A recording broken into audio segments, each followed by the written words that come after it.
It's business as usual for Ludmila Stupina.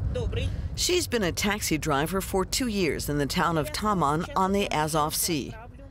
The population here is around 10,000, and many of them know Ludmila. Ludmila herself moved here from the Urals recently, but tells me most people here have relatives across the sea in Ukraine. She says people usually don't want to talk about politics in her taxi, even when it's happening right on their doorstep.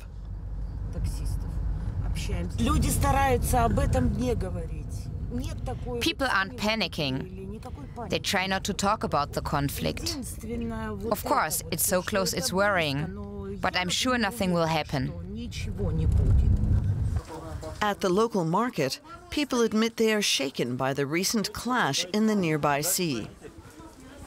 We here in Taman will be the first affected. It's all right near us. It's scary. It's not scary. I don't think anything will happen. The Ukrainians were our brothers. We used to live together so well. I used to go to Ukraine, to Kiev. We were like relatives. It's not for us regular people to decide. The politicians up there will sort it out. It's an unpleasant situation. I just want peace and not this. Taman is at the foot of the Crimean Bridge.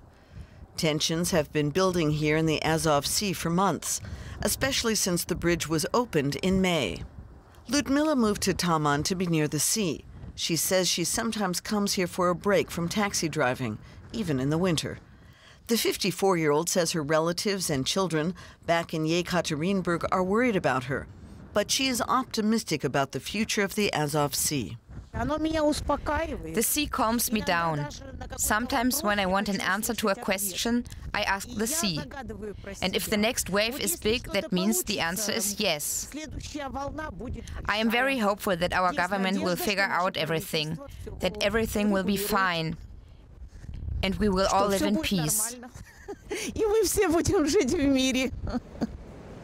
It seems to be stormy everywhere. It might be apropos for Ludmila to now ask the Azov Sea whether this stormy political situation will eventually calm down.